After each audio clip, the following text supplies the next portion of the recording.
Here's a plane that can do what no aircraft has ever been able to do before. It is maneuverable as a fighter and can fly above the speed of sound at more than 700 miles per hour. Yet it can land and take off vertically just like a helicopter. It can even hover in flight. An astonishing performance by an aircraft which has introduced a new concept into flying.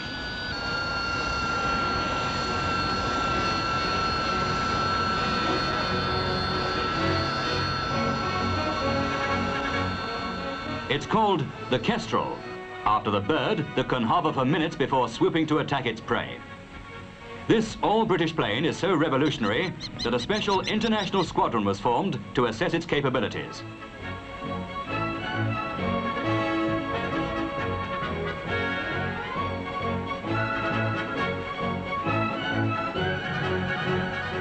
With a British commanding officer, the Kestrel squadron was made up of American, German, and British pilots and ground crews. The squadron operated from an airfield in Norfolk, which was the scene of regular briefings during this stage of a project that may play an important part in the defense of the West. The ground crews of this three-nation squadron, who serviced the Kestrel's single jet engine and airframe, had been through a special course of the plane's makers before the squadron started flying.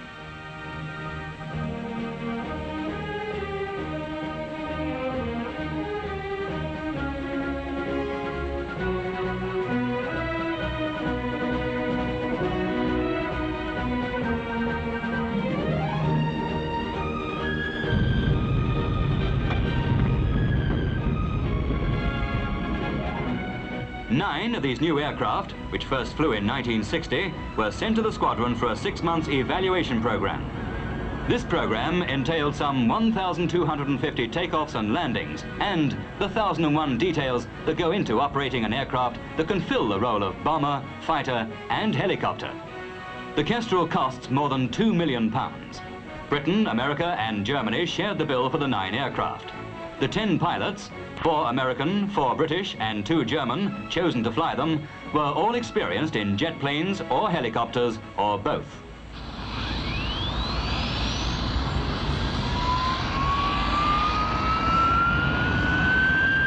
Like any other aircraft, the Kestrels can operate from a fully equipped airfield with a long runway.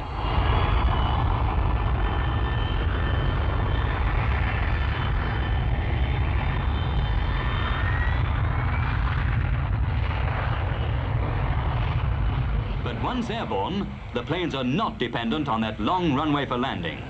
A mobile unit can go out and set up an improvised airfield on any suitable grass field about 200 yards long.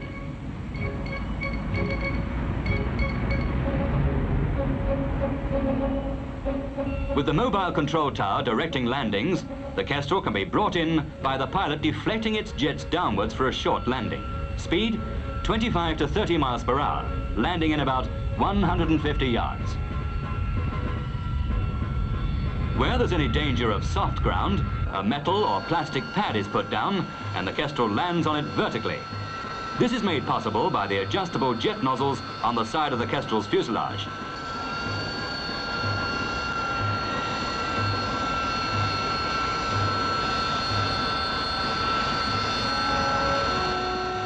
With the nozzles pointing backwards, the plane is a high-speed fighter. With nozzles turned downwards, the aircraft hovers on its own jet thrust.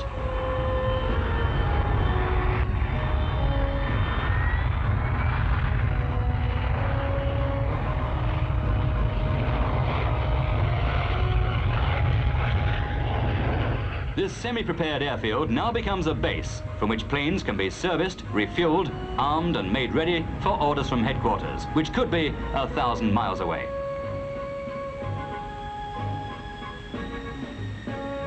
On these trials, records were made of every landing and takeoff. Orders come through and this jet jumps off its grass field for action.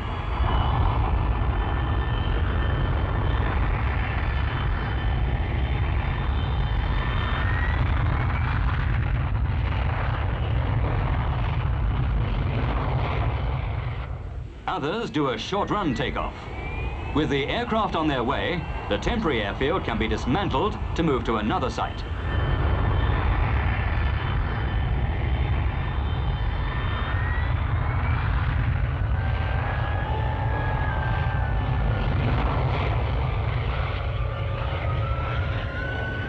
A Kestrel can also be detailed to an even smaller landing area, an unprepared site manned by only 2 ground crew.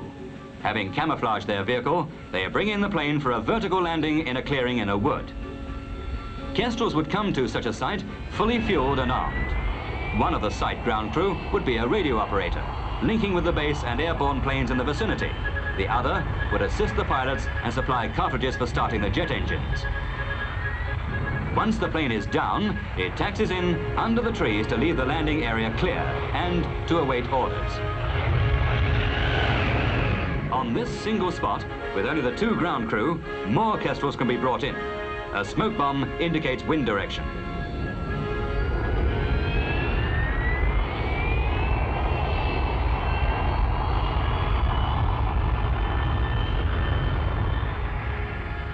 The biggest problem for the pilots was locating these unprepared sites from the air. If they were easy to locate, they would be valueless from a strategic point of view. A flashing lamp as the plane approached was one answer.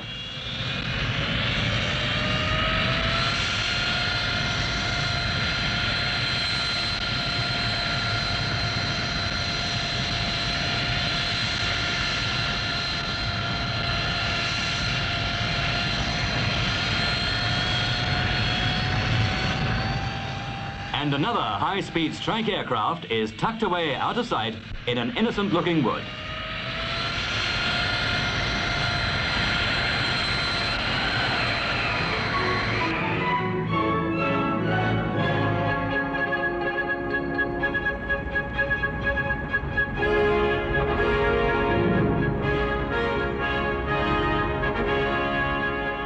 The strike is on, and the planes trundle out from under the trees under their own power.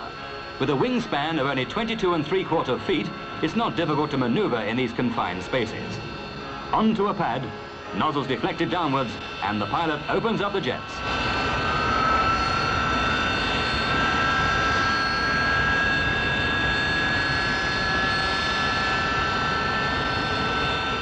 While hovering, the Kestrel can turn in any direction and even go backwards, and yet it can climb faster than the modern jet fighter.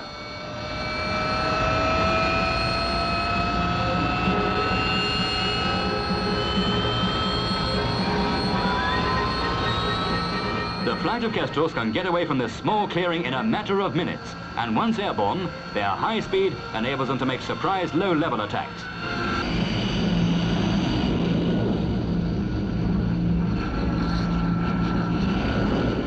The Kestrel is certainly a unique aircraft, and this 3-nation squadron was a unique approach to assessing its value. After 6 months of flying, working together, and depending on each other as a team, these 130 men from places as far apart as Philadelphia, Sheffield, Hamburg, Ohio, Crowborough and Tennessee did more than learn all about a new and unusual aircraft. They learned a lot about each other.